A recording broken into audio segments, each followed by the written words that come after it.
Let's go to Substack. Let's get out of here. Let's go to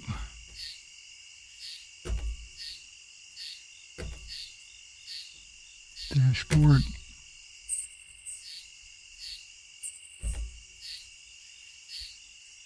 Posts.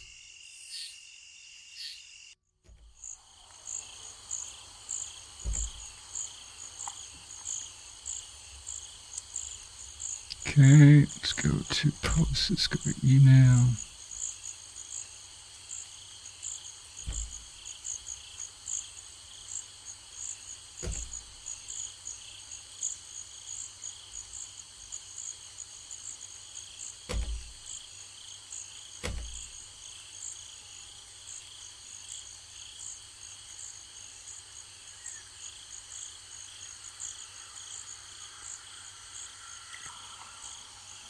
Okay, I believe we've gone live.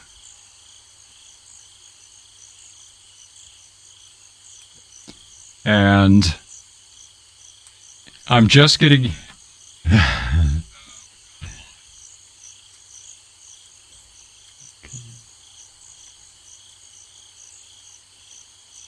Okay. I'm trying... I'm still learning this. 72, this is like magic to me, guys. So I'll just be honest about that. I'm going to begin. I need to...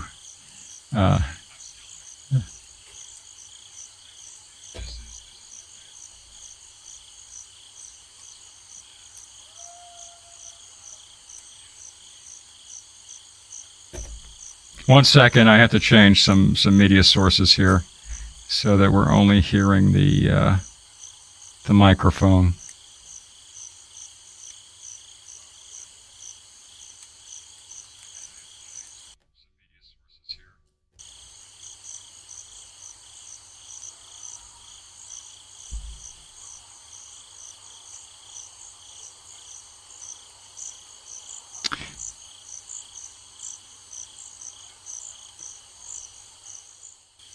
And now, yes, now we're only hearing me, which is a great relief to me, I'll be honest.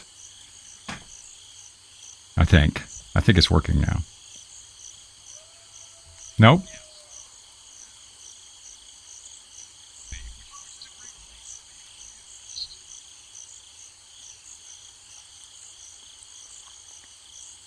And now...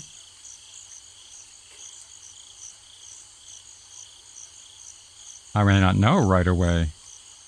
There is a time delay of quite some magnitude here. Nope. How do I silence?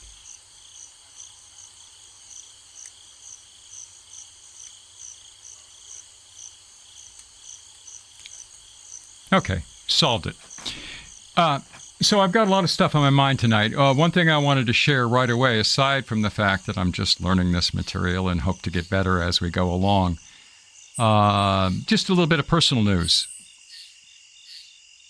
My wife had, about a year ago, a serious medical issue, and it's been plaguing her for a little over a year.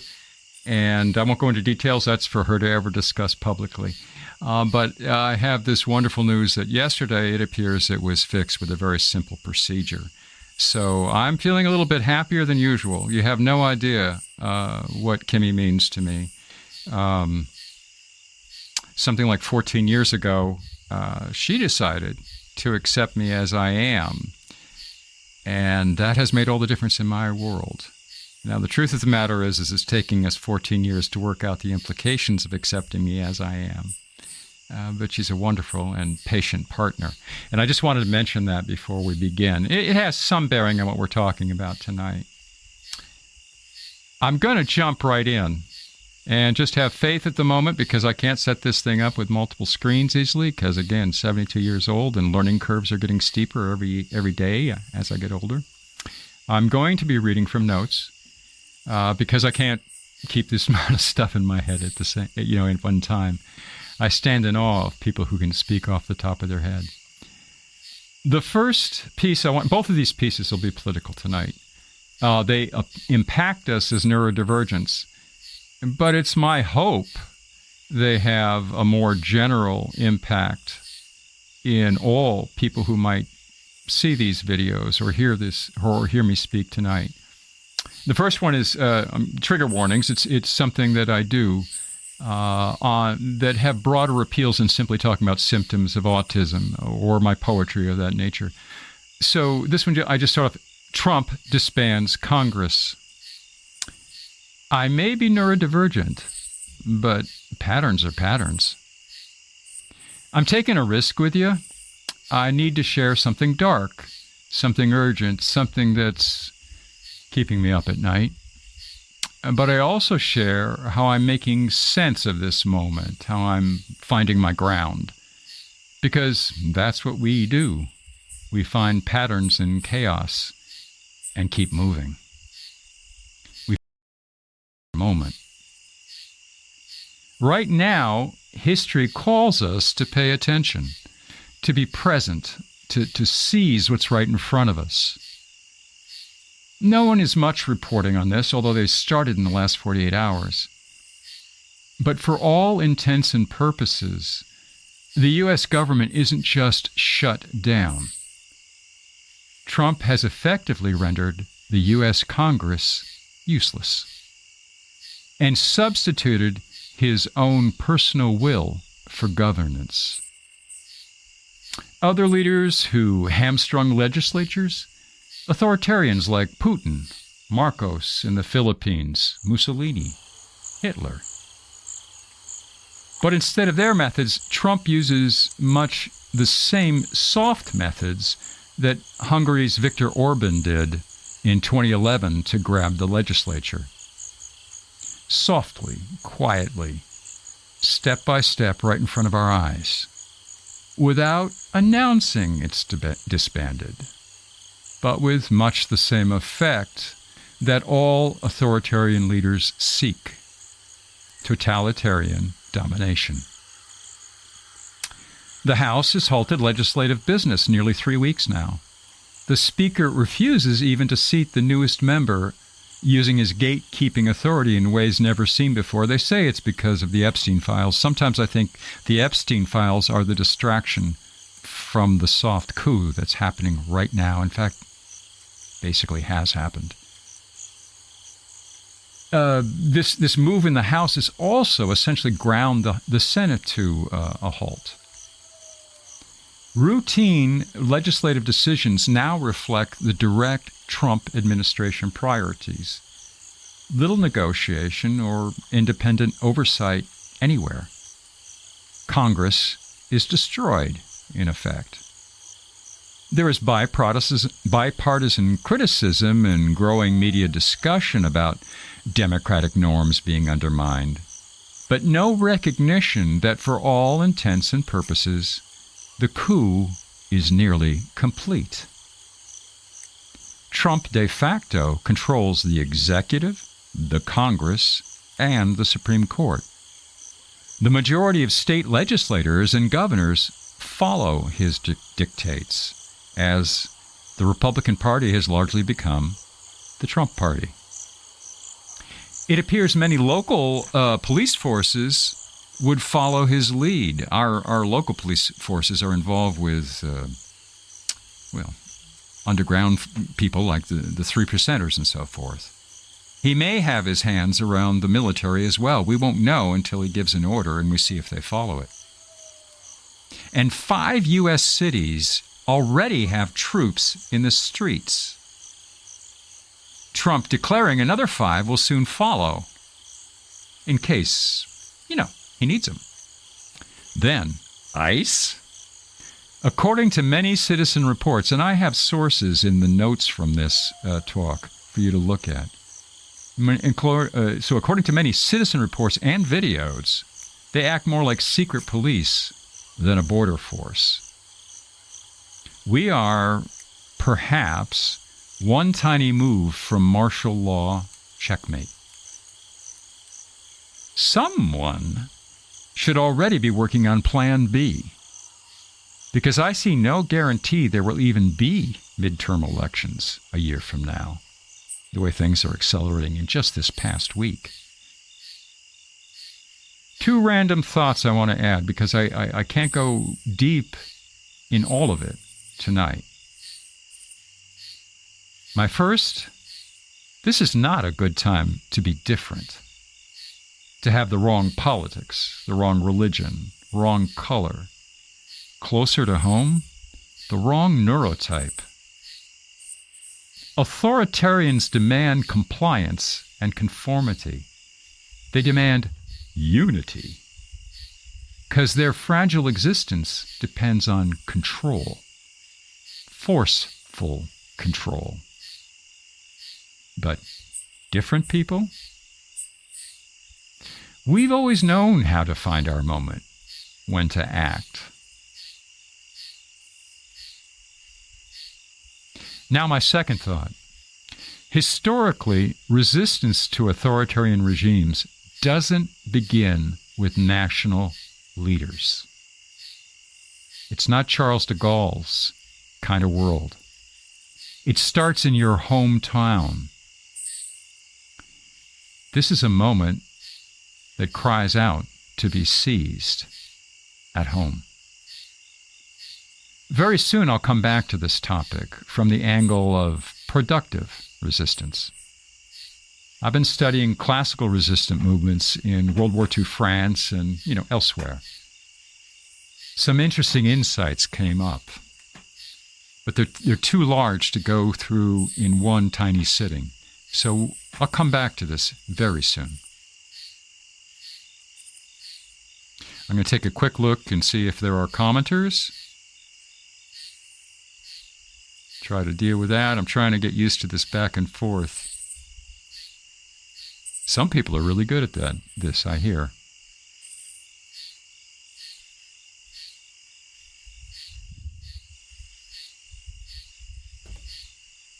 Okay, just taking a look. Fortunately, I'll just keep chatting while we're going along, because this is kind of embarrassing. Fortunately, I have someone coming to help me work through this, because this learning by myself thing is not going all that great. Real slow, real painful. Okay. At this moment, I don't think I see anybody speaking, but that's okay. We'll see what's here at the end. The other thing I want to talk about is RFKjr and autism. RFK, I wrote a foreword just for you. Dear RFKjr, Tylenol is my vitamin autism. It's ironic that U.S. Secretary of Health and Human Services Robert F. Kennedy Jr. settled on Tylenol out of all the poorly evidenced fictitious causes of autism.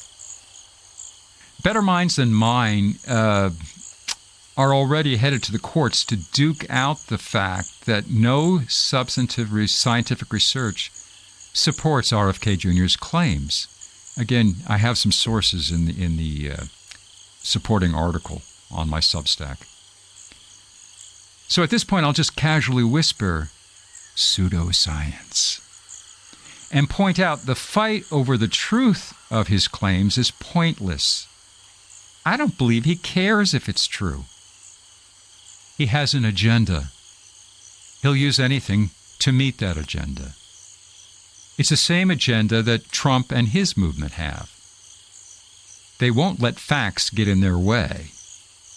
If we refute their facts, they'll just find new ones. The facts aren't the point. The science aren't the point. Their agenda? Call it survival of the fittest, purity of the national blood, or herd immunity. Their solution to improving America has eugenics at its heart. Let the weak die off. Whether it's COVID, measles, or perceived weaknesses like neurodivergence. Let people like me die off. If we can't be productive, what use are we to the state? For God's sake, don't let us breed and pass on our weak genes. I hope you hear the heavy irony in my voice. This isn't, the way they're presenting it isn't a gentle concern for parents suffering. Not talking about the children's suffering at all. God knows it's not concern for adult autistics like me, this whole business about what causes autism and can we cure it or can we put a chip in your head or whatever. It's rabid eugenics. In other words, increasing the gene pool, increasing the strength of the breeding stock. We're all breeding stock to them by simply keeping the strong ones and letting everybody else die off. They may wear the mask of compassion, but what they're really talking about is very much the same thing you might have seen if you watched Man in the High Castle, where one of the top commanders watched his son killed or submit to being killed because he was genetically different. Basically, if they can't fix us, it means they want to eradicate us, one way or another. I wrote a foreword to my recent book of poetry and art, and there's a link somewhere in the article that accompanies this. I wrote it some months ago, but now I see it not as a foreword to my, my humble little book, but as a foreword to a better future for me and people like me. Ultimately, I hope all Americans. But before I dive into that foreword, let me offer a kind word for Tylenol. I began using Tylenol daily after reading that it works differently than NSAIDs like ibuprofen. It changes the experience of pain itself neurologically. It's not about reducing inflammation that causes pain. It's about changing pain. And it appears to work on all forms of pain, including, possibly, some evidence, emotional. Specifically, there's research showing effects on emotional processing, consistent with the overlapping neural circuits for physical, emotional, and social pain. If you're neurodivergent, what could it hurt? Check out taking a Tylenol. Okay, now here's the foreword. I wrote this some months before this came to a head, but I saw it coming. Some of this you may have heard before. Most you won't have. I'm autistic, born 1953. I was not a product of a vaccine. I was not a product of disease, mental or physical. I was not a mistake, genetic or epigenetic or otherwise. I was not born to be fixed by cognitive behavioral therapy, pill, or a chip. I was not born to be pitied. I was born to raise hell, autistic style. How does my autistic poetry and other work fit in? I'm not out to inspire you or teach you or even reassure you everything's going to be okay. I'm out to give you an experience of a life. None of us are the same. This is how my mind works, my heart feels, my life is lived. I think and feel in images, fragments, repetitions, blank space. So I write like that. Some autistics can't even see mental pictures, but our stories each illuminates a corner of our strange world. A world that 97% of humanity can never travel to. The unvarnished pain and the moments of joy in all their glorious extremes. Not polite, polished, arty work written for journal editors, but simple, direct language, built in layers, but no hidden meanings. To grab the most possible people touched by autism. Fellow autistics, their families, friends, allies, most of all researchers. God knows I wish researchers understood us. Because deep inside this gruff, septuagenarian exterior, I still hold on to my enthusiastic, childlike belief. If we understand each other, we can raise a little hell together. Say, like, build a better world for all our kids. Now, I hope you see how these two pieces go together. The other was written as a foreword to the book, and I wanted to read it as it was without changing the spirit, because I was pretty sure I'd lose the strength of what I had there. But we can put our heads together and build a life that's not dog-eat-dog, where we're not the only, multicellular species on the planet that its chief prey is each other. That's what capitalism is. Each of us turning on each other, till in the end only a few survive, and then they fight over it. I hope you can hear that in this foreword. I'm going to check on the comments. It's possible I screwed it up, and they're not really visible. But if they're there, I do want to talk with you guys. That was the whole point tonight. And no, I'm not seeing them. It's unfortunate. Listen, you guys take care. I promise I will find out how to do the comments and all that sort of stuff before next I bother you. I am planning a live reading of some work in progress. There's probably another chapbook coming before Christmas, another group of poems. I'm thinking of titling it on being weird. And in a future talk, I'll explain what I mean by that, but I'm kind of hoping that means something to you. I'll give you my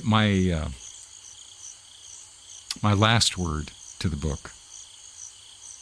I want you all to stay safe, stay weird, stay fierce. We can pull this off. I'm going to say goodnight for now and hope this went out. If not, it's going to go out as YouTube's at least. Y'all take care.